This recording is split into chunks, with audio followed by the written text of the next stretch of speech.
Ranked choice voting tabulations are continuing today in Augusta, but the Secretary of State's office says they're getting close to getting results.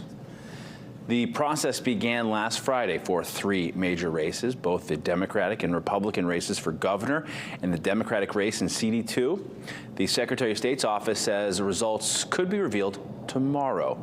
Chief Deputy Secretary of State Kate McBrien says candidates in the top 3 of ranked choice also have the option to ask for a recount, which could take days.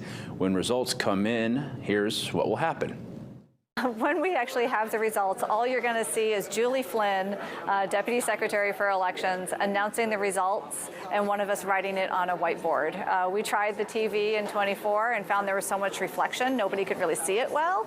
So we're going low tech, and it'll work. The main Republican Party today releasing a statement regarding an issue with a memory stick from Biddeford.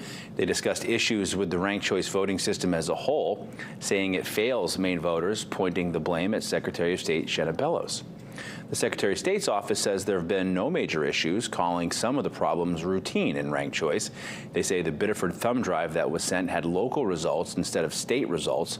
Town of Bath did not include one drive, and Bodenham provided a drive that couldn't be read. They say law enforcement responded and brought the appropriate materials back to